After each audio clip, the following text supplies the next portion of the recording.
Hey guys, this is Wildcat Chris Harris, TNA original and one half of 6-time TNA World Tag Team Champions, America's Most Wanted. You are listening to the TNA Cross the Line podcast. TNA Wrestling, Cross the Line.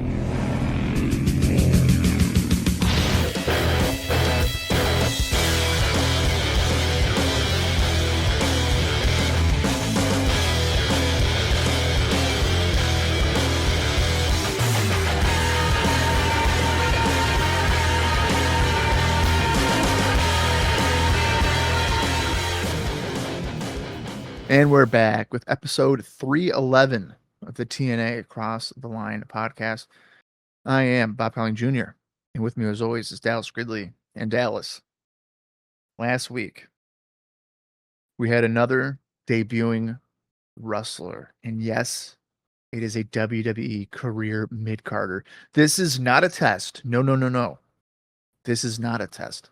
We have a Punisher entering the Impact Zone. And no, it's not the movie. And no, it's not the Punisher from Smoky Mountain Wrestling in 1995, which was Bull Buchanan. No.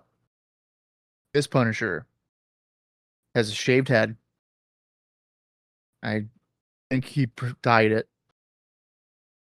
And he's not going by his moniker. He's going by his real name. Andrew Martin, Test, is here in TNA, and he is seemingly aligned with Abyss in his battles with Christian and his coalition. So Dallas, I know you're a major testicle, which is Andrew Martin's fan club in 2003. You must be just rock hard for Andrew Martin's debut in TNA. Yeah, I think we both are. We're just two pairs of testicles here on this podcast. Yeah. Andrew Martin's here. It's pretty cool. What is the Punisher doing in the Impact Zone? They didn't yell that. I wish they did. I mean, we'll see. We'll see what happens. I don't want to get my hopes up, to be honest with you. Because you're right. He's a career mid-carder, like you said, and maybe he'll do something cool here, but I just don't think it's going to be as exciting and as successful as Christian Cage, for example, who you could argue before he came here was kind of also the same. Well, he was a little bit more elevated than... A little, yeah. I mean, here's the thing. Christian in WWE, when he left, was more so of an upper mid-carder in terms of like IC and US title. Yeah. If you're really looking at it, Test was more... I mean, when he left, and I guess we can kind of get into it now. When he left WWE, he was on the ECW brand, which automatically might make you a lower mid-carder act.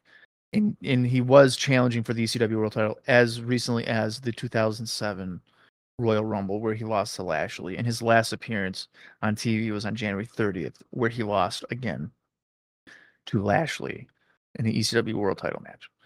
So, in 7 minutes. That's actually crazy, because I don't remember him fighting for that title at all. I remember him getting a massive push in 2006 on ECW. I think he returned. I can look. Well, yeah, I guess I can look it up. I'm pretty sure he returned to ECW, like on the ECW brand after having left. No, this makes sense. Yeah, that's right. He returned in the summer of 2006, like July of 06. And he's fucking jacked. He looks honestly great. He's definitely. I don't think he's enhanced at all, right? Yeah, it's all natural, of course. Yeah, definitely all natural. Yeah, I mean, he looked great.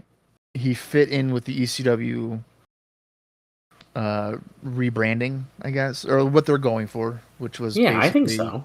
Basically, like, maybe some people won't agree with it. I think ECW on Sci-Fi is a precursor to what NXT became. I mean, in a weird way. And it's like, I think NXT is like your developmental. ECW on Sci-Fi was like, hey, these guys are in OVW, but they're like a little bit past that. So let's get them TV experience. We'll put them with these ECW originals that will still kind of spike a rating. There's that loyal fan base. It became equivalent to what Sunday Night Heat was, or Velocity. And by 2008, 2009, it was mostly, hey, there's Tommy Dreamer. Yeah, sure. But then there's all these guys that are developmental. Yeah. No, And Christian. I think that's a fair point. Yeah, and Christian. Yeah. Yeah, I think that's pretty accurate. It's just interesting to see how, because it's when they started it, they were trying to be like, yeah, they're like, guys, this is ECW. Like, we do Extreme Rules matches every week, and there's also a zombie here. And then it does transition more into the bringing up younger stars kind of thing. So, yeah, and I mean, and this is obviously going away from Test, I guess now, but when ECW on Sci-Fi started, I remember thinking, holy shit, we're gonna get ECW. Like, Punk is gonna be the guy, and like whatever, it's gonna be great. And they got the zombie in there, and I immediately was like, this is not what I want it to be. Yeah. It was never gonna be that. Now your Extreme Rules nonsense is just watered down hardcore wrestling. I enjoyed it when like Zack Ryder was on it, and like blatant OVW guys, like trying to get a Kofi started there, Sheamus. Right. I personally enjoy that stuff. I'm a sucker for the late night metal and jacked when, I'm 13 years old and I'm like, oh my god, I seen that guy in Pro Wrestling Illustrated, and sure, he just lost in 2.5 minutes to Crash Holly, but that was cool. Yeah, that's pretty cool. That's the type of things I enjoyed. But back to Test. He's arrived here in TNA, and outside of his, or since his, I guess, release from WWE, the only things that are now acknowledged here on Cage Match is back on March 24th, he teamed up with Ian Knox to defeat Adam Flash and Monster Mac for a company called Wicked, which I believe had one show. That was at the ECW Arena. He then worked for MCW in Maryland. And then on June 22nd, which I wonder if I might... Do I have it? Oh, I do have it right next to me. On June 22nd, he wrestled Gold Dustin for UWF. Oh, really? Yes. And I have a whole spiral of UWF shows right here. Oh, shit. Which I recently found when I moved some stuff at my mother's. And I had been looking for these suckers. So I guess I can see if I have that show in general. But that is all that is documented for what he has done prior to this this debut in TNA and since his departure in WWE. Well, that's pretty interesting. That can lead me right into a test note that I had that I was going to start us off with here, because, sorry, Andrew Martin. I gotta get you. He's not Test. He's Andrew Martin. Well, he's Test, but he's going by Andrew Martin. Right. I think we understand what you're saying when you say Test. Well, he did a big thing on his MySpace about how cool TNA was. Okay. So, he tried to compare his jumping ship to guys going from Raw to Nitro during the heyday of the Monday Night Wars. Okay. He said the fun in wrestling had been beaten out of him by years of politics and bullshit in WWE, and that things were different in TNA. So he says, quote, "I have no regrets, but in just one night at TNA, I felt more comfortable than I did anywhere else. Everyone is so hands-on and so positive. I mean, I loved watching guys watch the matches, hoping that everyone had a great match. I'm so used to guys watching the monitor, cutting up the matches, only to tell guys when they got to the back, great match. I'll be honest, I didn't sleep much Sunday night. I was excited, nervous, and I wasn't sure what to expect. But all that changed last night when all the TNA fans gave me, without question, one of the greatest moments of my career. With your huge roar, my ears were ringing, and inside I had a smile a mile long. Thank you, because to be honest, I was ready to walk away from wrestling, and it would have been a shame because I would have never gotten to experience what a great group there is at TNA. So please tune in to watch TNA every Thursday night at 9 p.m. Eastern Time on Spike TV and see what a great company, a group of guys and girls with all heart can accomplish. I know I had a blast." I like how it turned into an ad. Yeah, and what I'll say about that is I believe on our last episode, Bob, we were trying to figure out what time they were actually on, and I guess he just confirmed that they're on at 9. So there we go. Figure that out. Yeah, I had a feeling it was 9 o'clock. Yeah, I had a feeling that Well, that was the case. well, he'd love to write it on his MySpace about how great it is. So I mean, that's good. And it's the part where he says, I was ready to walk away, might even explain that limited number of independent dates that he was taking in between. Maybe he was burned out and he just didn't want to do it. Sure. So Yeah, I mean, it also could have been him outpricing himself, as a lot of wrestlers will do. absolutely, definitely could have been that. And it looks like the one show I might not have is the fucking show that he fought Goldust on. Well, what the heck? That's bullshit. Come on, that's unreal. Oh, well. Well, that episode of Impact on August 2nd, it drew a 1.07 rating and 1.5 million viewers. So once again, we are keeping that steady viewership here. It did a 0.71 in males 18 to 34 and a 1.03 in males 35 to 49. And we do have a quarter-hour breakdown here. Daniels and Senshi versus Sabin and Dutt gained 70,000 viewers. The angles backstage with Dr. Nash and Cage and Styles versus Sting and Abyss in the ladder match lost 140,000 viewers. So they hot-shotted a 4-minute ladder match to bring up a quarter, and it backfired. The show ending segment with Kurt and Karen Angle and Joe in the ring gained 308,000 viewers. So that was one of the most successful TNA segments of the year, ending with a 1.2 quarter. So that means that people wanted to see a family just implode. Yeah, pretty much. Or does that more or less mean that Karen Angle is a draw? Well, according to Kurt Angle, she is just the worst looking person and worst person you could think about. Lipo, the cottage cheese on her thighs. So much. Which obviously, I mean, anybody that understands humor, that's kind of the point here, is that he's a delusional heel. Yeah. We all know that she's gorgeous.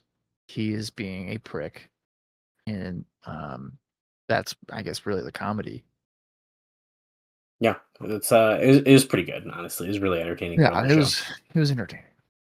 Well, speaking of Kurt Angle, there was an autograph session that he was doing over the weekend in Tracy, California, where Angle was asked about doing MMA. Now, we haven't really heard a lot about this in a while, about his, hey, I'm going to do both kind of thing.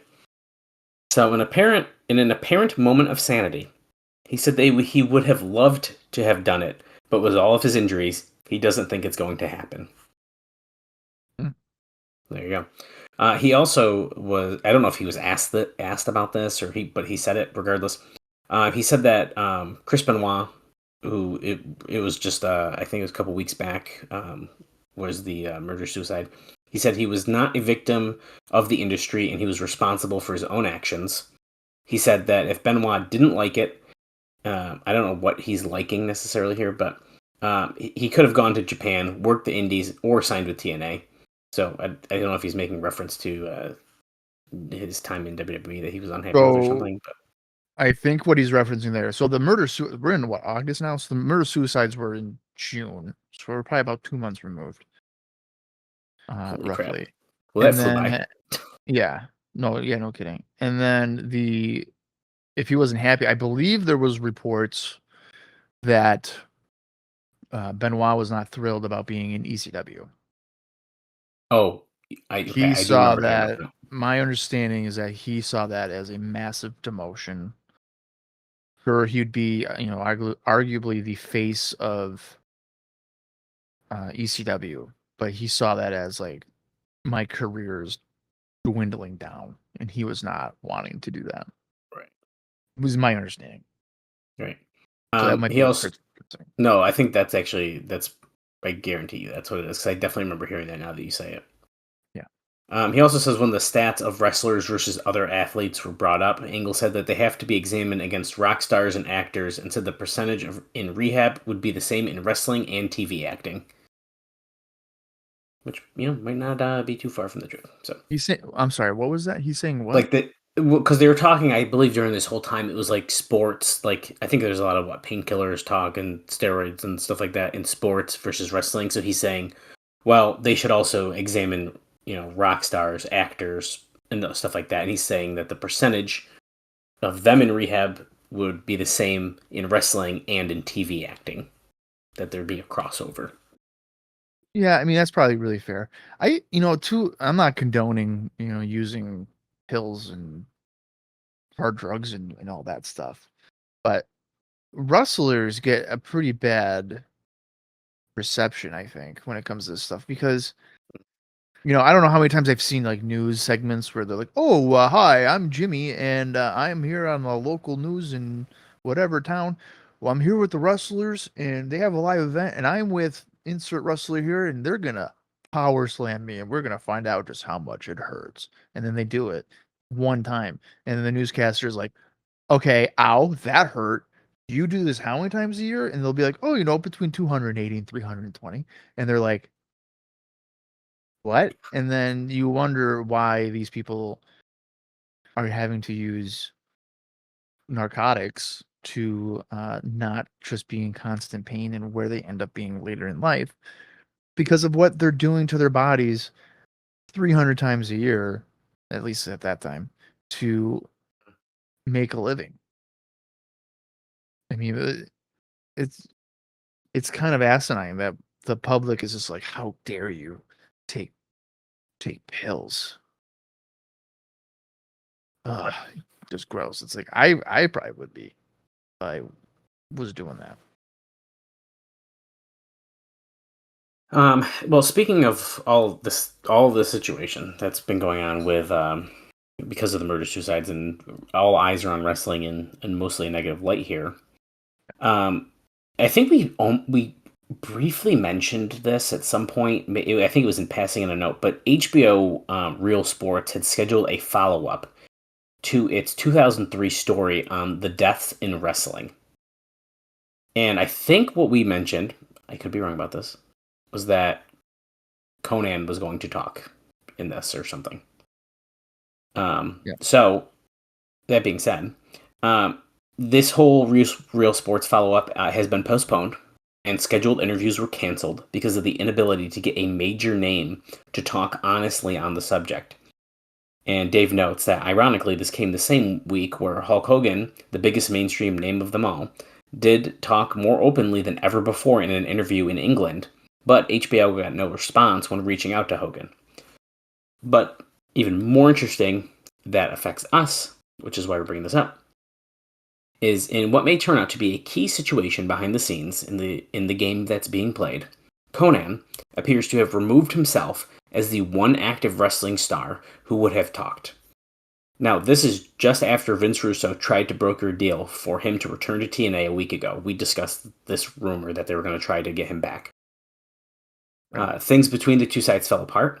Now, at one point, it appeared that TNA was going to give Conan his release, and that both sides individual claims against each other. TNA's claiming that Conan owes them $16,000 that they loaned him for the hip replacement surgery, and $12,000 that Conan claimed that TNA owed him for never paying him for the Spanish announcing on shows for 6 months, would be dropped and they'd call it even. Now, TNA, apparently, as the key part of everything being equal, wanted Conan to agree to not say anything disparaging publicly about the company.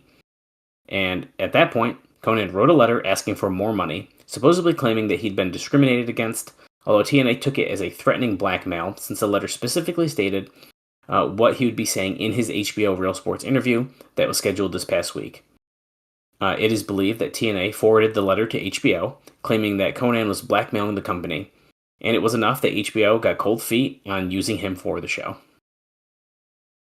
Yeah, it kind of sounds like blackmail, doesn't it? Sure does. Hey, this is what I'm going to say unless you give me more money. I'm trying to think in my head here. I'm pretty sure. Mm-hmm. Yeah, it sounds pretty sketchy. That sounds pretty bad. It's also noted too, at one point, because this goes on a little bit more, but that's the main part, that they were actually going to be interviewing him in the hospital bed because when he was there from the kidney failure and all this kind of stuff. So they were going to really get going. They were going to interview him in the hospital bed. Yeah, from his hospital bed. But that, of course, did not happen. That type of stuff really kind of makes me sick. It has nothing to do with my work cookout from earlier that made me not feel well. The fact that a media outlet would purposely do that just to kind of add to the levity of the situation, that's just kind of gross. Yeah, it's pretty crazy. I have one more note for you about the Pacman Jones deal that we discussed last week. Oh, brother. And it's a little bit longer, so I'm going to just get through this. And then, Bob, I think there is some house shows that take place. If we want to discuss those before we get into the show, I'll have to look at that. Because I have some notes that kind of correlate with them, but nothing super major. So the Pacman Jones deal was the idea of Jeff Jarrett. A friend of Jeff's who knew Pacman Jones ended up as the intermediary between the two, as he was responsible for putting it together. Ross Foreman, who works in the publicity department, actually suggested it a few months back, but at the time, nobody seemed hot about this idea. Now, it did get TNA's name out. That's what they wanted out of this whole thing, right?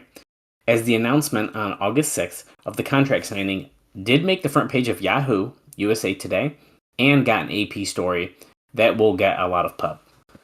Now, while Jones's people were all quoted as saying Jones would not wrestle, believe it or not, Bob, Pacman Jones himself said that he would, and he gave the indication that it would be many times. So, that's good. TNA believed that Jones will wrestle a minimum of 2 times, both on the September 9th pay-per-view in Orlando and the October 14th Bound for Glory show that's in Atlanta. Jones signed a 3-month deal with the promotion and would be appearing at all TV tapings from this point forward, that it's believed, at least. There is talk of having his debut match air on Impact rather than pay-per-view, which sounds crazy, but since the company's mentality right now is more toward TV ratings than buy rates, that's why it could be like that. Now, a lot depends on how quickly Jones progresses with his training, as well as how the Tennessee Titans react. There is a clause in his contract that the team could prohibit him from wrestling because there's a physically dangerous activity or he's risked the team of getting out of his contract. Which would, with the salaries and bonuses, have paid him more than $3 million this year. Although he's not getting that because of the 1-year suspension, but we kind of talked about that before. Jones was scheduled for an interview from inside the wrestling ring they've set up in his backyard that was taped on August 2nd. And it might be a spoiler, I don't know if it's going to happen, but it would appear on the show that we're about to watch on August 9th. Even though it was reported and publicized in some places that he would have his first match on this show. I don't believe that's happening, of course, because the taping already happened, but that's what's being reported. That was to hype his making appearance live for the first time at the Hard Justice show on August 12th. On that show, he would likely announce when he would be having his first match. A lot of the ideas have been presented, with the idea of Jones and Ron Killing's babyface tag team being one of them, but they haven't made the deal to bring Ron Killings back either, and we've got no indication about who his opponent would be. Now, in an interview with NBC Sports, he said that his goal to win the TNA tag team titles, which, could be quite the hint at the direction that they're going to be heading toward. And so, while not announced, it is believed that Jones signed this 3-month contract that we've already mentioned. He said, "I'm a big fan of wrestling, so I wanted to give it a try. I respect wrestling, and I'm not coming in like this is just a show. I want to prove that I am one of the greatest team sport athlete. I am the greatest." It's written very odd. The idea behind that sounds like a Jarrett catchphrase, and since they're going to put him in a tag team match to limit the risk, which all makes sense. Now, Jarrett says that Jones was the best all-around athlete he's ever seen. And Dave says, well, he is a great athlete, and Jarrett is a wrestling promoter. So, there you go. NFL Commissioner Roger Goodell said that it's up to Jones to decide what he thinks is best for him during his suspension year. I've often said that it's not about what you say, it's about what you do. It's your actions, and I think that the actions will have to determine that. And now Kyle, I don't know how to say this guy's name, Kyle Vanden Bosch of the Titans, who appeared at Slammiversary. See, I don't remember this guy, to be honest with you. He was the second. He showed up after Frank Wycheck, yeah. That's right. He seconded him. That's right. He noted that before his appearance, he consulted with Titans management about what he could and couldn't do on the show. So, now, as the Aldous Pub got off to a good start on August 6th when TNA held a press conference in Nashville, believe it or not, Bob, Jones no-showed the press conference, even though he lives in the city. So, that's great. Jarrett ended up being the company spokesperson, and he arrived late with the local media, all waiting. He said that Jones's daughter had come into town from Atlanta the day before, so he was spending time with her. And Jeff Fisher, who is the Titans head coach, says, I do not have a comment. So he would not talk about this. And then I know we also talked about Jimmy Hart, who generally never comments bad about people in public, made a quote that was like, holy crap, I can't believe this. They're done for. Well, apparently, he was talking to an Orlando Centennial reporter when he was asked about Jones, but he wasn't aware that it was for a story. So that's kind of why he was shit-talking a little bit. Okay. Yeah. They tricked him. That's right. Okay, so is that all the note there for Pacman? Yeah, that is all of our notes besides the intermediate house show notes that I can chime in here and there with, but I don't really have a ton crazy. So I'm going to tell you right now, there is no chance in hell that Pacman is going to wrestle, and it's something that you've already mentioned, his NFL contract. They are not going to allow that to be a liability and have them lose out on a shit ton of money. It's just not going to happen. So what you're thinking, or what you're saying to me, is if he is going to win a tag team title, if he's going to be in a tag team, he ain't doing shit. He will not perform a physical movie, or he will not take a bump. Oh, that's okay. Okay, that's he a good will not way take to a put bump. Okay. So, like, if he is in a match, I mean, right now Samoa Joe is a tag team. So, like, if he's in a match with Samoa Joe, like, he is not going to take a muscle buster. But he could hit him over the head with like a tire iron or something, and pin him. Yeah, You know what I mean? Like, maybe throw a punch or so. Even then, who knows? Because really? You could fracture a hand. That's true. I don't think his body will be involved in any kind of physical altercation, and that's where Ron Killings would come in. He would do all that work. Right. Pacman would be a de facto manager, but he's in it. Yeah. But he's in a tag team. Don't like it. Yeah, well, I don't think it's gonna really work out. Time will tell. Yeah. So.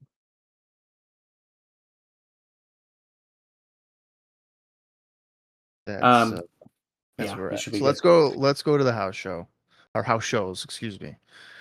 That took place on August 3rd, 4th, and 5th. The first one on August 3rd was in Des Moines, Iowa. I don't have attendance. You probably have attendance for these shows, I would imagine. No, Dave actually does not have numbers. Well, he says other than Des Moines, but he doesn't say. Okay. So that's really weird. Yeah, so I don't technically have numbers. I have just some, like, after you say the card, I have a couple of quick things about what happened on the show. Some tidbits, okay. So in Des Moines, Iowa, August 3rd, Jay Lethal defeated Petey Williams. Jackie Moore defeated Gail Kim. Eric Young defeated Robert Roode, who had Miss Brooks in his corner. LAX defeated Team 3D. Chris Harris defeated James Storm. Abyss defeated Tomko.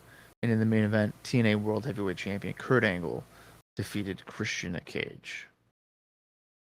Yeah, so Dave notes that it was largely a standard house show. They did as expected. That's the number he says. So to make sure that they were the heels against LAX, apparently Brother Ray of Team 3D, it must have been before the match or something, but he said that he would rather masturbate with broken glass than wake up next to any of the fat women there. So he made sure to get a lot of heat for that one. So it's okay. That's a crazy thing to say, but Yeah. I keep forgetting that they are technically heels now because of the Steiner's feud, Right. and I Yeah. keep forgetting about that. Mm-hmm. LAX did win that match clean, so I mean that's good. And also after what's it say? So Jackie Moore beat up Gail Kim, whatever. Kim came back out, gave Storm a low blow to set up Harris's win in the Harris versus Storm match. Now, an interesting little tidbit about the main event with Angle and Christian.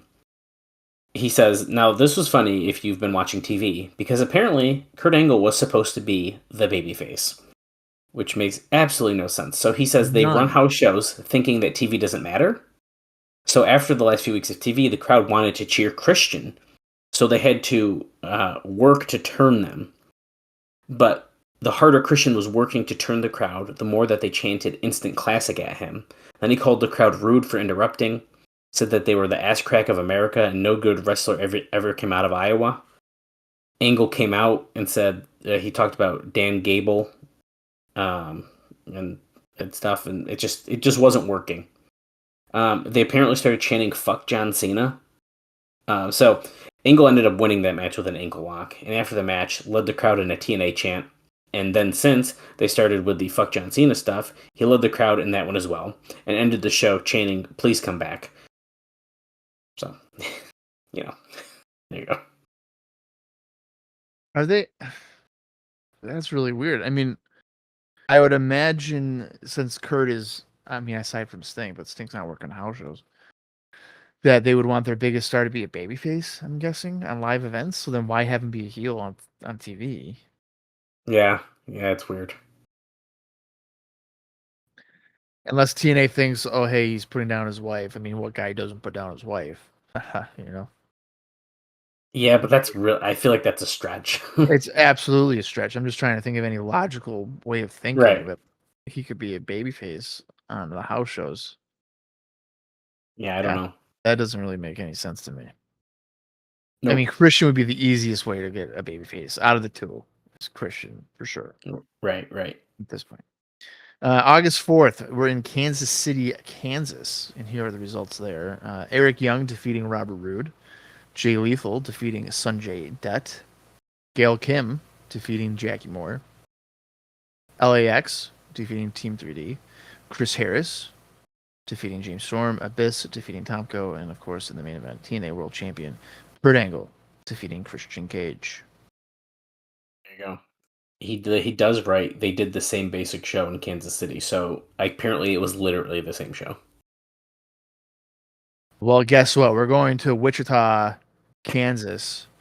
And if this sounds pretty much similar, well, here it is. Eric Young defeated Robert Roode, who had Miss Brooks in his corner this time. Jay Lethal defeating Petey Williams. Gail Kim wrestled Jackie Moore to a no contest. Abyss defeated Tomko.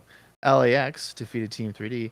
Chris Harris defeating James Storm. And in the main event, guess what, guys? You're not going to believe this. TNA World Heavyweight Champion Kurt Angle defeated Christian Cage. Wow. Aside Apparently, from like two things, each one of those shows was the same thing. yeah. Wow. I did not realize they were going to be that similar. But this explains why he says he didn't get a live report from Wichita.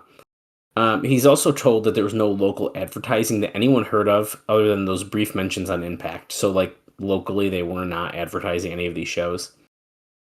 He notes that Kansas City bombed. Apparently, only a few hundred were at the Memorial Hall. I'm not 100% how many that holds. But he does mention that Wichita was a sellout in a small building. So I guess that's good. It's noted that merchandise sales were strong in all three cities, so the tour did make money. Dixie Carter would have been happy with a break-even tour at this point. The mindset internally are these house shows are all practice runs for when they do a full schedule in 2008, learning what works and what doesn't work. One difference is that they only booked 16 wrestlers and one manager on the tour. Prior tours have been booked with more talent. So that would explain why all three shows were essentially identical. So you're telling me that the tour was profitable? Yeah, apparently it was. It sounds like mostly because of merchandise. Is Don West doing the grab bags at this point? I don't know if he's doing the grab bags yet necessarily, but his ass is at that merch table selling. He's gotta be. He's gotta be at the merch. I think he always was. Okay, that So. checks out. Well, good. I mean, good for that. I mean, whatever. Who cares? That's good. Hey, if they're making money, they're making money. Yeah. Well, that's it for our pre-show stuff here. I have a couple things we'll talk about during the show. We'll talk a little bit about the 2008 touring stuff. We've kind of already talked about it. That's why I'm just doing it during the show as a little tidbit. Someone is spilling some storylines. 2008? What are you talking about? Touring? 2007? No, the shows that they're planning to do in 2008. Oh, planning. Oh, planning. Yeah. Oh, okay. We have an interview from the live event coordinator, Bob. Okay, this is a big deal. We're going to talk about it during the show. Wow. And yeah, someone's leaking storylines in Mexico. So. Well, oh man, who's Mexico? We'll talk about it in the show. You gotta stay tuned. Someone's drinking tequila. Who's spilling the beans? And loose lips over there. That's right. All right, well, let's get into it. It's the Go Home Show before Hard Justice 2007. It's August 9th. 2007 edition of TNA Impact. If you guys want to watch along with us, head over to the TNA Plus app, or you can find it in your own personal collection. That'll do the trick as well. Our approximate runtime is 42 minutes and 56 seconds. I'm going to count down from 3. When I say play, that is when the live watch shall begin. So here we go. 3, 2, 1, play.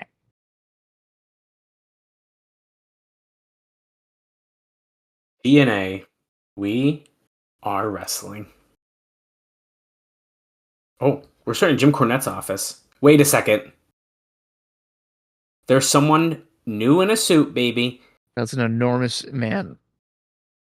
He looks a little familiar, but we'll play it out for a second. Let's see what Team 3D has to say as they're yelling at Jim Cornette. He almost looks like a bodyguard for Cornette, potentially. He looks like a blueprint of a wrestler. Oh, Cornette's hold. Oh, there you go. Brother Ray said, "Why is Matt Morgan here?" And I'm also wondering the same. Brother Ray says, "We have 30 days to get a rematch for those World Tag Team titles, and we want it."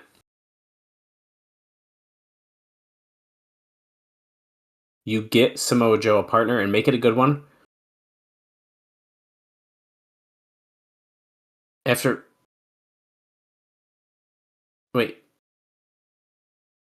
Homicide and Rick Steiner are facing Devon and Hip James. So we're kind of teasing all of these different teams again.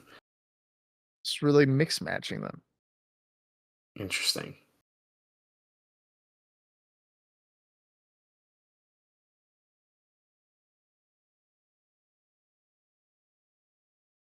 Oh, okay, so they ain't getting the rematch till after Hard Justice. Oh. Cornette wants to go to the ring to make an announcement about the main event with Matt Morgan, who's wearing a tan suit with a bright blue shirt and sunglasses on inside. For some reason, I don't like that look.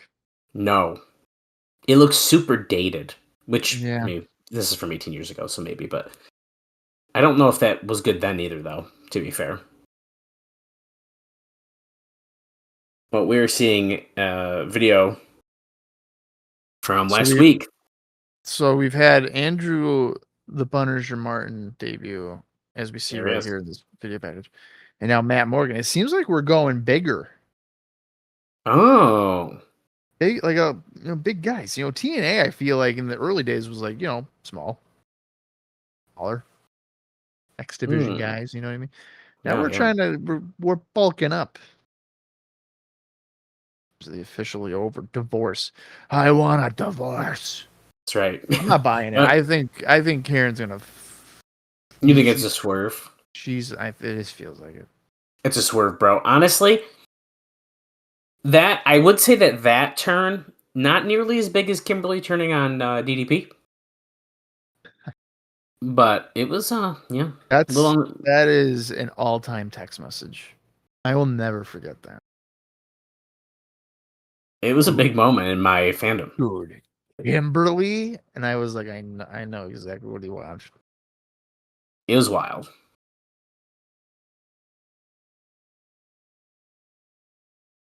Tonight we're gonna hear Well, there he is, Pacman Jones.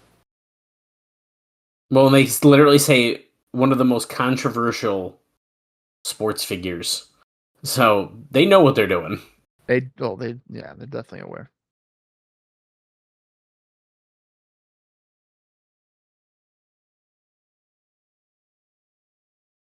Morgan's ringside. He's not even in the ring.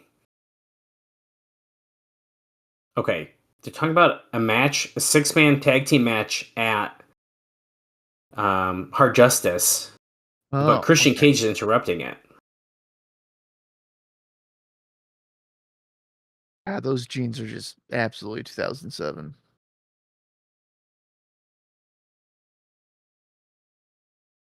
Christian is just giving me like preppy high school vibes right now. Absolutely. That dude bought those pants and that shirt at Hollister, and you know it. He absolutely did. He's in the ring here with Tomko and AJ Styles. Christian went to Hollister. Tomko's going to like Hot Topic. Is he wearing a shirt that has like his tattoos on it? It sure as hell looks like it. That's so corny. Would you buy that at the merch table? I think I would. It is absolutely his tattoos. It's on the back too. That's That's got to be his tats. No one's buying that shirt. I'd buy it. So it's Christian Styles, Tomko versus, do we say Sting, Andrew Martin, and Abyss? Is that what we're saying? Yeah. They keep cutting to Matt Morgan as if he's means anything right now to us. What was Matt Morgan doing before this? I don't even remember seeing him. Well, let me hear. I can look that up for you. I'm going to tell you right now, he was definitely not on WWE television. Okay, well that explains a lot. And that is even more interesting for how this is being approached. Yeah, so he had not been in WWE since 2005. Whoa. And his last WWE TV appearance was it aired June 16th, 2005 when he lost to Big Show by disqualification. So since the Doomsday Chamber of Blood match has been announced. What the hell? Since he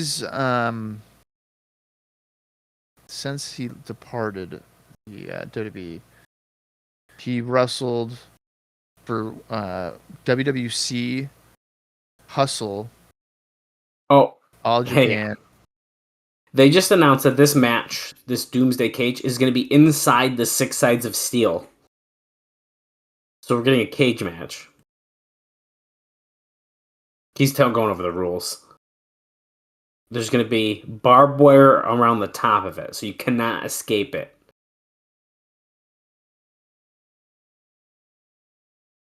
Oh, there's more, apparently. If you try to even get out and get on the other side, you're going to look like 3 bowls of shredded wheat. The only way to win is to pin your opponents. That's not it. But before you can pin a man, Bob, because this is Abyss specialty, you got to make him bleed. Oh. Interesting. Okay. I'm assuming that's all the rules. Sorry I cut you off there, Bob, but I didn't want to miss that. Oh, you're good. He primarily seems to have wrestled in Puerto Rico, whether it be for the IWA or WWC. There was Hustle there, All Japan. And then he has a random ass, like, absolute intense wrestling appearance in March of 2007. He lost in a 4-way that was for the AIW championship. That's very interesting. I'm pretty sure Cornette just said if Christian wins this match for his team, that he will face whoever wins between Angle and Samoa Joe at No Surrender. There's no way that his team is winning, right? Abyss has to win this. You think? For the love of just Abyss's credibility at this point.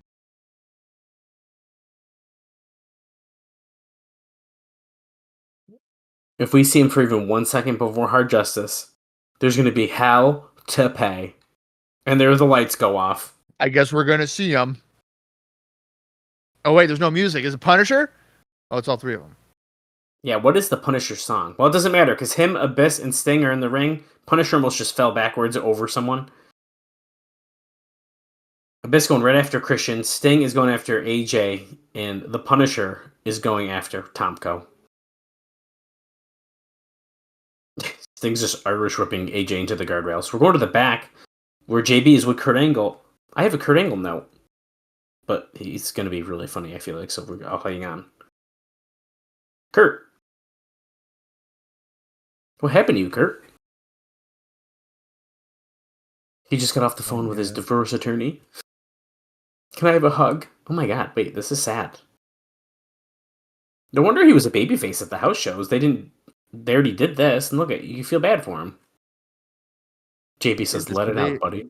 They did this, but they didn't see it. I know. Oh, he goes, when's the last time you took a bath, bro?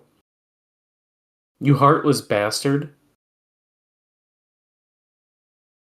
Where's Kevin? He's got to see Dr. Kevin. Oh, man. Wow. Pretty intense there, but we're with Mike Tenay and Down West now.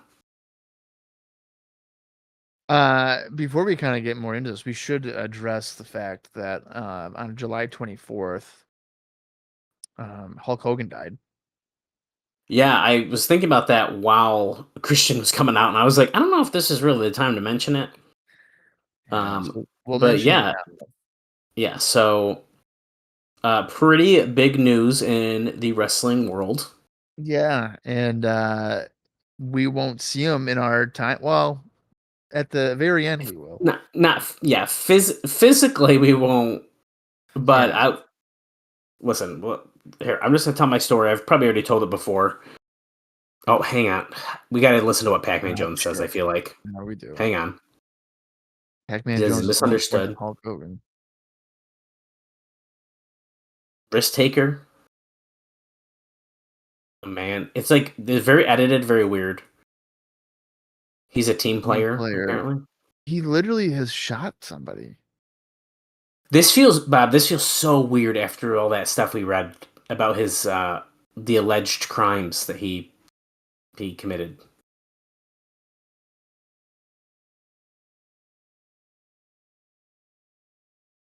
And they got a whole song for him already. You know what this feels like? And I don't know if it was 2007. It might be 2008. It feels like a knockoff of Floyd Mayweather Jr. in WWE. Oh, shit.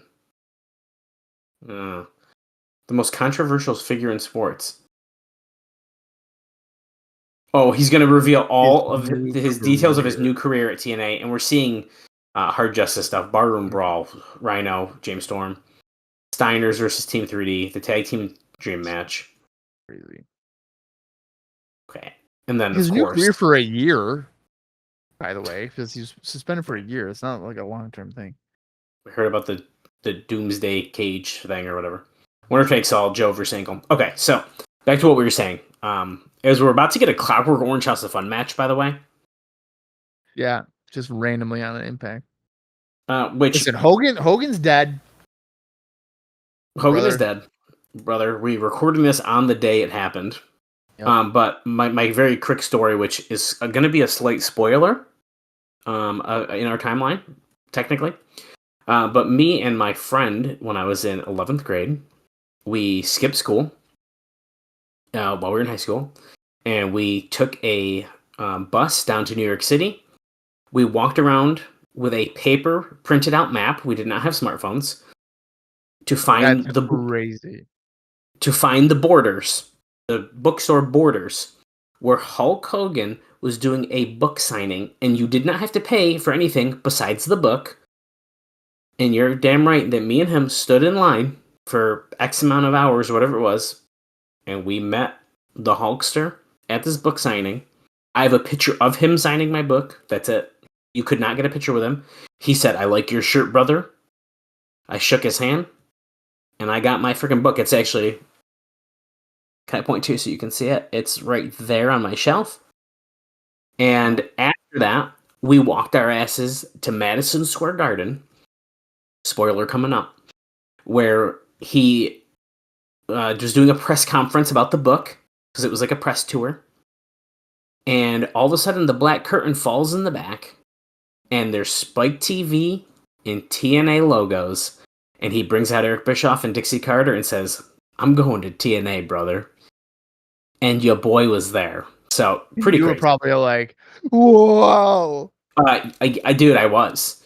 Because as a TNA fan, it was like, what the fuck? Like, because we didn't know it was going to happen. It is actually insane. And here, I just want to say who's in this match quick before I keep going, but it's Chris Harris, Kaz, and Rhino versus James Storm, Raven, and Robert Roode in this Clockwork Orange House of Fun. But after he did the press conference, Harris is coming out now. I thought he was already out, and I missed him, so I was reading off. No, I think it's just. Is it just Kaz that was out there and he's getting triple teamed? Oh. Yeah, because here comes Rhino. Okay, so I thought I missed everyone, so I just read the match off a Cage Match to help, but that's funny. But after this press conference happened, Bob, there was all these media and stuff going around him, and my friend, we brought, like, he tried to get something signed by Hogan after. I don't know if he actually did, and I had something with me too, and I didn't get it signed, but I spoke to Eric Bischoff, and I talked to Eric Bischoff. And people were, because I think I was like, oh, everyone's surrounding Hogan, I'm going to talk to Eric Bischoff. That's smart.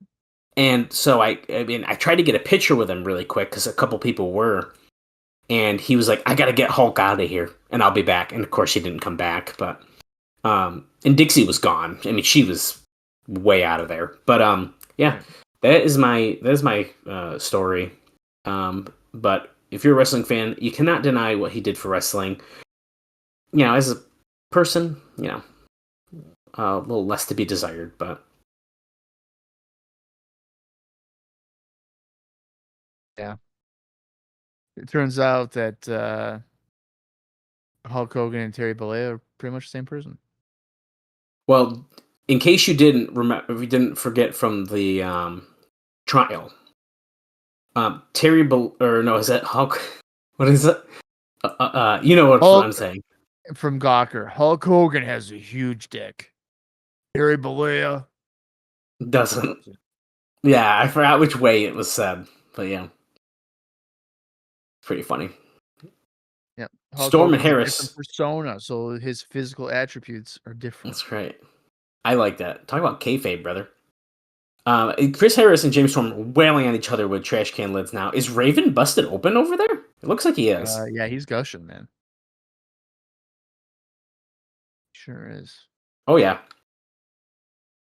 Roode with a chair throws it into the face of Chris Harris. And then he gets one in the head by Kaz, who's wearing the old trunks that he used to wear, by the way, the white short ones. Hey, Raven's not blonde anymore. No. His hair looks horrible. Yeah, he's not looking great, to be honest, at this point. This is not a good look. Cactus elbow from the middle row. Look at that. Boom. Cactus Jack.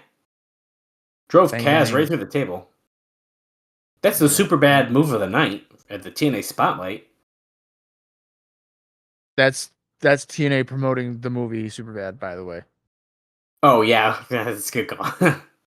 I didn't say this when Kurt Angle's on screen, but we're seeing a highlight package on the way back from a commercial. But according to those in TNA, Kurt Angle will not be appearing at the Inoki Genome Federation show on September 8th in Nagoya, Japan, even though he's been announced as appearing. Now, IGF said that Angle would wrestle in the opener because he had to be in Orlando on September 9th, the day after, on pay-per-view. However, Angle only signed a one-match contract with IGF, and they apparently are brokering him, both him and his version of the IWGP belt to other companies. The promotion had pushed both a return match with Brock Lesnar as well as Josh Barnett as a prospective opponent on that date. Now, Inoki is also trying to bring in The Big Show, which is apparently unlikely because he wants nothing to do with pro wrestling at this time. So, a lot of weird stuff happening there in Japan.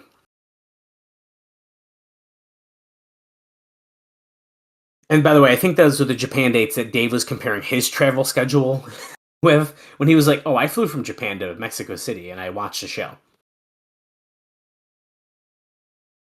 Yeah. That's I mean, it could be exhausting. Right. James Storm has nunchucks, and he's about to. Oh my god! Look at him! Look at him go! Oh, he just let go of them, and they flew behind him. And Rhino is chasing him to the back now. Springboard dropkick by Kaz to Raven after Roode stepped out of the way. Throws the chair at Roode, or at Kaz, back to Roode. Insecurity with the chair. I'm kind of surprised this match has gone on this long. I know, I was afraid that it was going to end while I was saying that Kurt Angle no. I'm not going to lie.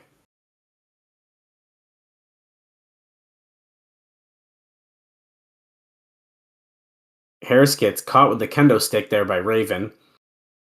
Irish whip comes off the rope. Chris Harris ducks, comes back with a double clothesline, takes out Roode and Raven. Is Harris bleeding as well?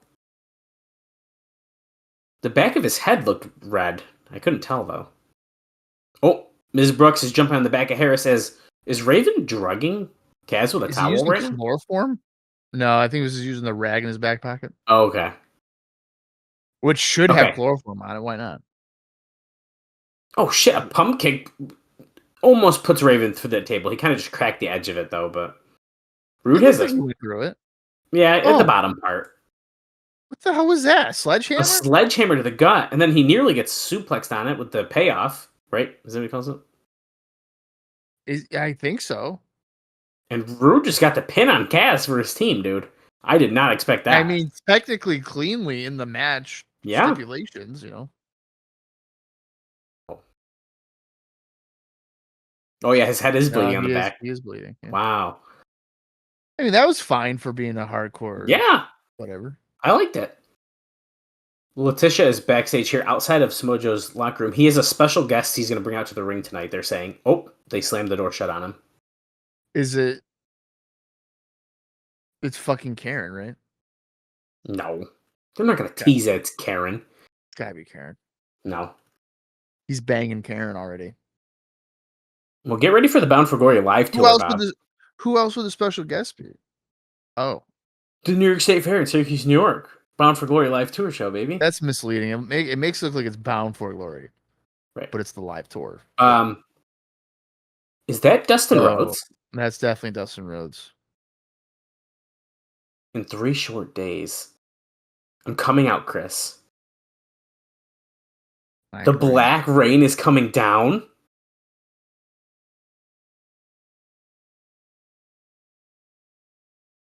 Oh, he said. Did he say I'm sorry about what's about to be unleashed? I don't know, but the black rain is coming to Chris Harris at Hard Justice.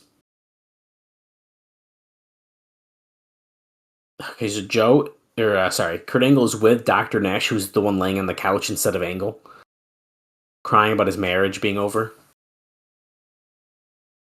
He took my manship. It was awesome. And I got this world title. And I got this world title. And I have this tie. And this shirt. See, he's got things. And he's got the shoes. Nash stood up so faster than I've ever seen him get up. What the hell is wrong with you? I haven't seen him move that fast in a long time. Yeah. You're the TNA World Champion. You're perfect. There's nothing wrong with you. It's everybody else. You're a warrior. You are a genetic god.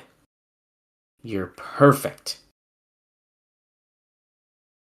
Not a bad-looking guy either. Not that that matters. Yeah, I'm Kurt Angle. You're right. Yeah. I like that every single room they go in this building, there's 17 Hard Justice posters with Kurt Angle's face on them. Don't they do that for all the pay-per-views? Yeah, but I feel like normally it's not just the upcoming show. Normally it's like, oh, here's like a bunch of them. But like everywhere is just Hard Justice in the walls. I don't know if I've noticed. Oh, he whispered him and he goes, he doesn't need that. He goes, need what? Look at him crying. Okay. Well, we're heading to that tag team match. Something doesn't feel legit. I just have a weird feeling. Well, Well, representing the Voodoo Kin Mafia, Kip James is coming out here with the Voodoo Queen, Roxy Laveau. As we're getting all of our entrances here, Bob, Craig Jenkins, the TNA Live event coordinator, had an interview with Alex Marvez. I'm not going to read it this word for word because there's just a lot. We've kind of already talked about it, but as a reminder, they want to become a live event touring group like WWE and planned on running 96 house shows in 2008. They also want to do 8 pay-per-views outside of Orlando and hope to get a 2-hour slot on Spike in September or October.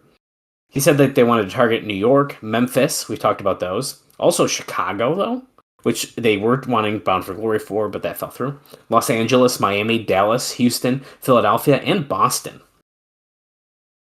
Now, probably the more important part, or more interesting part of this interview with the live event coordinator, was when they were asked him about the drug policy in TNA. And he said the company had nothing to hide and was reviewing their current policy that, he said, we'd be very unwise not to seek counsel to learn what other guys are doing and how to do. We can do it better than anyone else. Obviously, it's something that has to be addressed, he says about the company. Now, the company also released a statement last week that claimed that they had an active and strict drug and alcohol policy, but due to its privacy policy, TNA cannot comment publicly about any specific test administered to members of its roster. And Alvarez makes note, though, I've never heard of anyone in TNA being drug tested, and there are guys who have worked there for years who have never taken a single test. So, there's no way they have a drug test.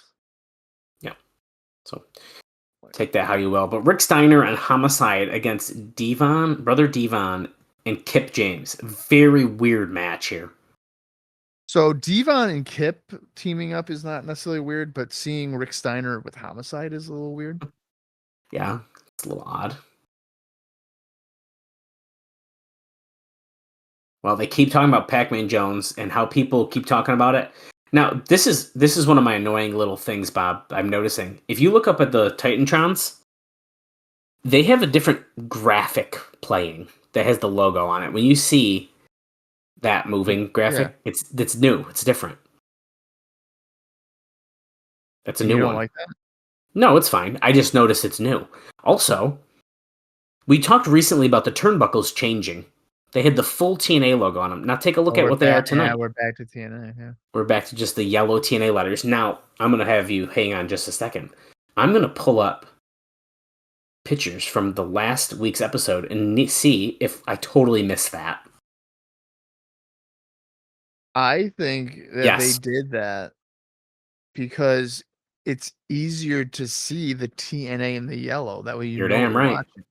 It also looks like that video screen is this newer one from last week as well. So this taping, we kind of did a couple changes, it looks like. Rick Steiner clobbering Kip James here. Cross-facing Kip on the map. Yeah, the back of his head at that. Also, I mean, Rick is wearing ring gear. I don't know if that's been the case before. Probably. Oh my god, he just got. I don't know either. I was thinking about that when he came out and took his shirt off or jacket, whatever. It looks fairly new. Like he did not wear this in WCW. I mean, it's bright blue. It's bright blue. You'd remember it if you wore it. Yeah, I mean, he was usually just wearing the black gear, maybe sometimes red. Red, I think. Never. Too. Yeah, never of. There's more. Bob, we're back from commercial. I'm so glad this is only 1 week of this. We're seeing that Pacman Jones video again. I want to understand how are you misunderstood when you allegedly have shot somebody? Pacman is coming. Well, you can tell he's not a good promo. Absolutely not. Hard Justice this Sunday. Oh, dude, I redemption. Okay, I'm definitely gonna watch Hard Justice to see a suspended NFL cornerback on it. That screams wrestling to me. Well, oops, someone's swearing. They just beeped a bad word. I think it was Devon. Well, you can get a free week of TNA Mobile, by the way, if you text TNA to 76,000. That's great. I can't wait. I wonder what happens if I do that right now. Let's see. You would probably get hey, this number is no longer in service. I'm gonna do it right now.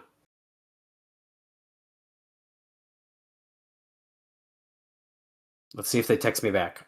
It's sent. You're gonna you're gonna get you just got charged $85. But if I started getting news from 2017, would you like to vote on who's going to be the mystery person? Goldberg, Chris Jericho, Brock Lesnar, or other?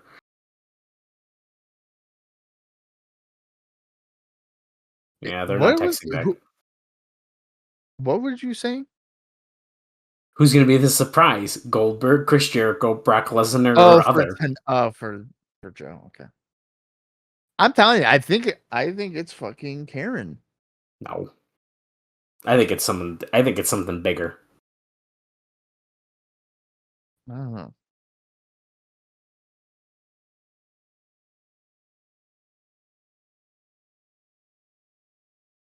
Yes, throw in the controversial Pacman Jones, just what we need to sell our pay-per-view.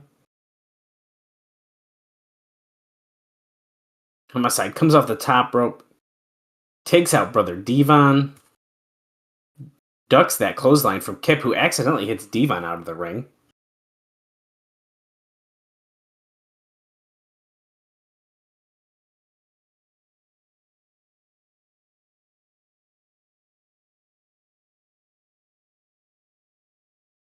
Did something two. happen? Okay. Oh, okay. Well, Kip just pinned Homicide. Did something happen with Kane? Oh, I don't know. I haven't My dad just texted me. Do I remember Kane? Oh boy. Devon's clobbering Rick Steiner here.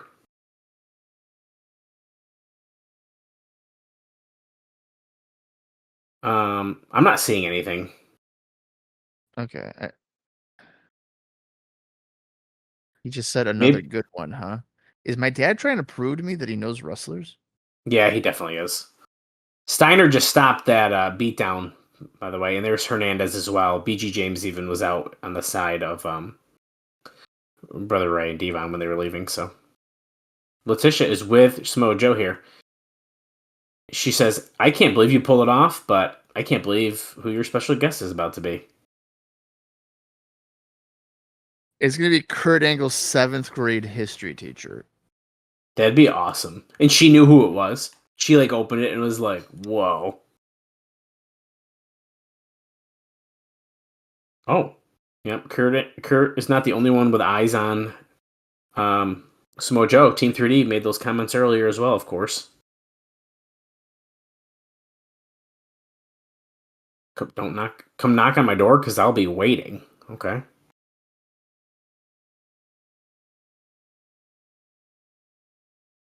Here comes Samoa Joe. He's got the tag team titles. He's got the X Division title.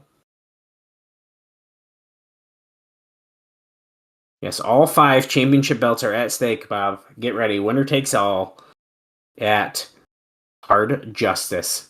I'm surprised that Kurt Angle's gold medal isn't on the line as well. They probably just should, to be honest, right? Yeah. Why not?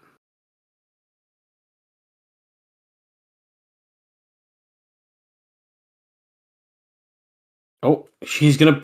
Oh, the lovely, the vivacious, the former Mrs. Kurt Angle. What? I can say, dude. Oh, you hear that song? She's coming out to 2002 TNA fucking Bob Armstrong music.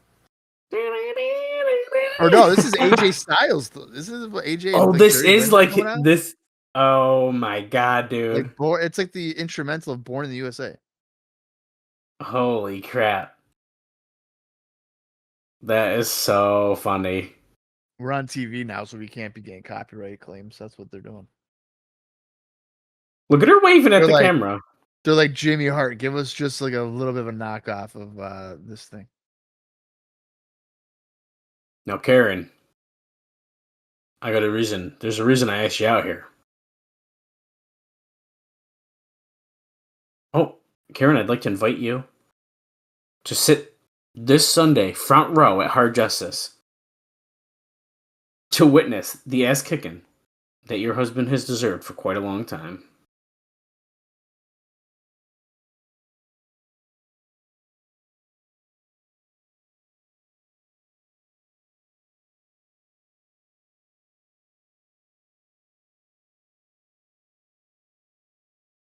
Oh, he's going to take her former husband's livelihood. No, Kurt is not going to take that. Yep, and here he comes. His music is playing. By the way, if you're following along with us, we are at 33 minutes and 37 seconds. Do you think this is going to go 10 more minutes? Well, no, because we're probably going to get like a 3-minute video package promoting That's a Hard good point. Justice. Well, I do have one more note. I guess while Kurt Angle's coming out, I can just say it to you because he's going to walk slow. Ricky Banderas, he apparently has told AAA that TNA had no problem with him working for both them and AAA, so he can do both. Now, this is where I was kind of telling you he was kind of talking about some storylines. Now, he said that the plan was that he was going to make his debut at the next TNA pay-per-view, run in during Abyss's match, and then they tape a series of vignettes for TV where he was torturing him. Macias, of course, is likely going to be playing the son of Father James Mitchell, and is the guy who pulled Abyss under the ring, and in such a great mystery of August 2007 in TNA. Or that was the big mystery, sorry. Of course, this could all change once TNA finds out that he was giving away all the storylines. That's crazy. Yeah.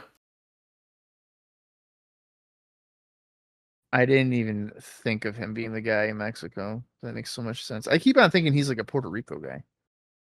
I think he might is. be.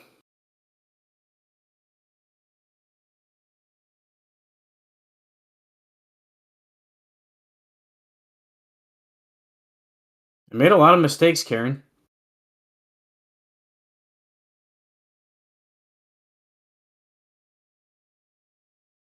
All I'm asking you is that if you'll give me another chance.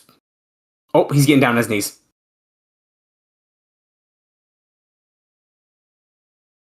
Oh. He'll melt down his gold medal to make her a bracelet. All I ask, Karen, is for another chance.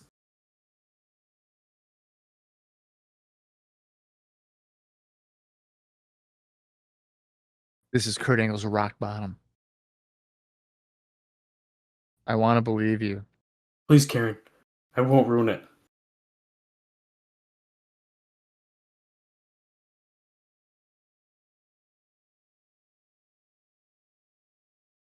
I promise I'll do better, Karen.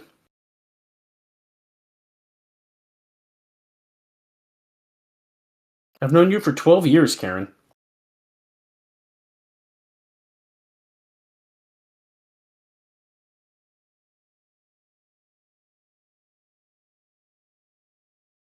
If you're not going to do it for me, you got to do it for the kids. Uh-oh, he's doing that.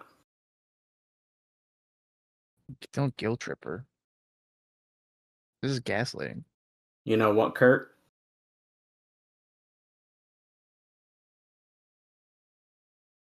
I am thinking of our kids. And that's why. This marriage is over. Because I'm taking half of everything and they're going to college for nothing and I don't have to work anymore. Shit. Oh boy, Kurt is in a difficult place here. And now they're doing the nah, hey, goodbye. Look, Kurt is like sitting down crying now. Joe says, well, it seems like you're in a pickle.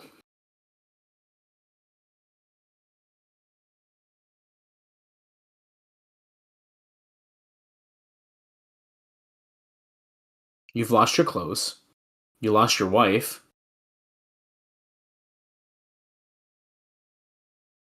Oh, those are beautiful children ears, by the way. You did a good job, buddy. Oh, boy. He's really trying to get under his skin here. Samoa Joe says, I'll be coming for the IWGP World Heavyweight Championship this Sunday. And the TNA World Heavyweight Championship as well.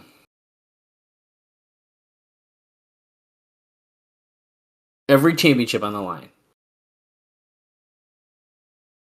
Kurt, remember one thing. At Hard Justice, you brought this on yourself. Inevitably, you will be broken. Well. Oh, the music plays, but then all of a sudden, shut it off. Team 3D is coming out. I didn't expect this, Bob. He called him a homewrecker. This man tried hard to get his wife back.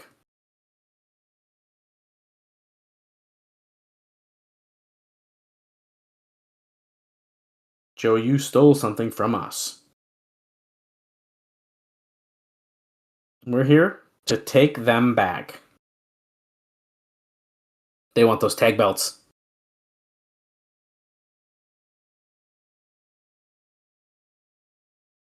Those tag team titles belong to us.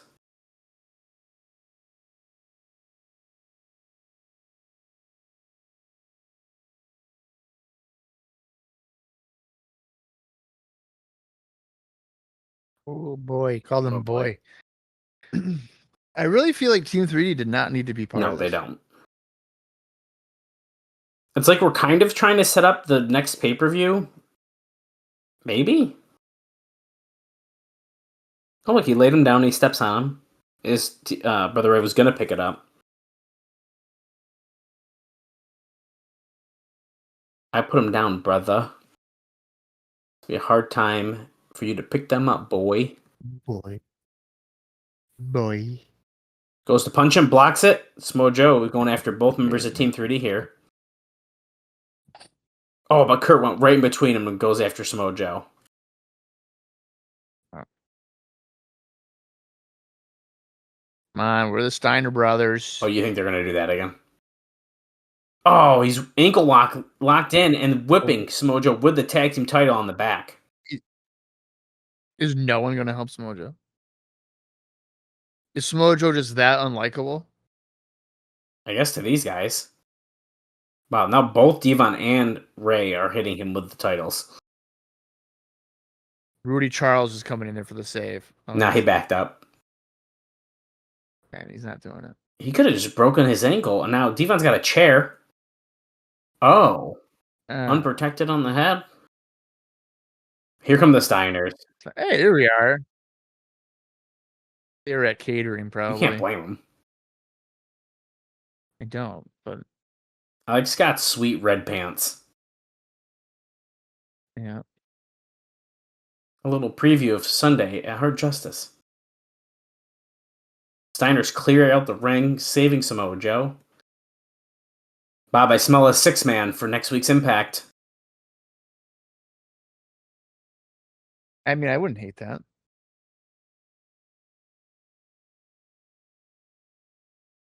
Winner takes all. And here we go. Hard Justice hype video package that Bob was talking about to close us out. Okay, yeah. Bob. As this is playing here, we go off the air here in a minute. What did you think of that show? I mean, I thought it was okay. It was fine. I think we touched upon all the main things that we needed to. I felt like that flew. I'm not buying Karen Angle's divorce here. Dude, seemed pretty legit. I don't know. Something doesn't seem right. No, you're right. I feel like we're gonna get a swerve, and it's gonna be the Kurt and Karen show.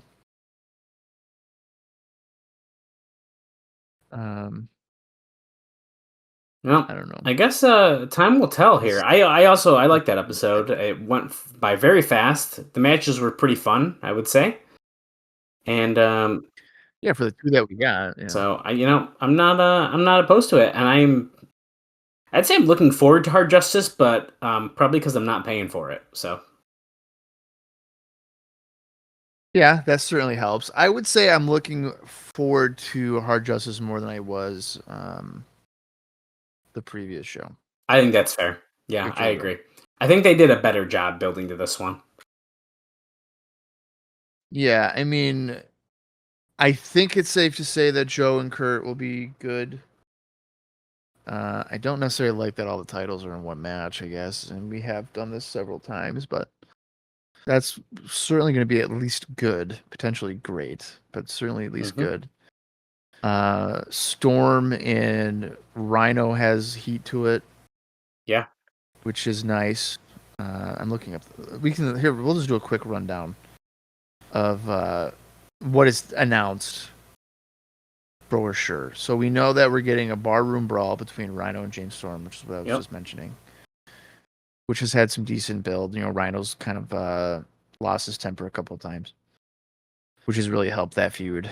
And Storm has done very well as well, basically mocking Rhino's alcoholism or previous alcoholism. He's in recovery. LAX is taking on VKM. We just saw the humiliation stipulation match for Robert Roode and Eric Young, the whole tar and feather or whatever type of deal. Black Rain will be making his in-ring debut, which is, of course, Dustin Rhodes taking on Chris Harris. The Dream Tag Team match, which is kind of surprising to be happening at Hard Justice, but here we are. Steiner Brothers against Team 3D. We will then have the Doomsday Chamber of Blood, where in order to pin your opponent, they must be bleeding. So there will be plenty of blood in that, as Christian's Coalition, which is Christian Cage, Tomko, and AJ Styles, will be taking on Abyss, Sting, and the Punisher, Andrew Martin. And then in our main event, it's winner takes all. The TNA World Heavyweight Champion and also the IWGP Heavyweight Champion, Kurt Angle, is defending both of his titles against the TNA X Division Champion and TNA World Tag Team Champion, Samoa Joe, where the winner will then consolidate all of the titles and they'll hold all of them. That's a big one. That is huge. And it's at Hard Justice. That's the type of thing I feel like you'd see at WrestleMania or something. But that is the card. I don't hate it. I feel like it's stronger than Victory Road. So I have hopes. Yeah, I definitely agree. I think even on paper, that's sounding pretty dang good right now. So I'm looking forward to it, and that's in just a couple days here. So we're getting right to it. Yeah, that is our next episode. Is Hard Justice, and we always tend to at least enjoy pay-per-view days. We've survived the TV build. That's right. And 3 hours of either misery or entertainment. There's only one way to find out. There's only one way to find out, and that's to continue with us next week as we continue on in our TNA journey. So until then, or not next week, next episode. So until then, for Dallas Gridley, I am Bob Colling Jr., and this has been the TNA Cross the Line podcast.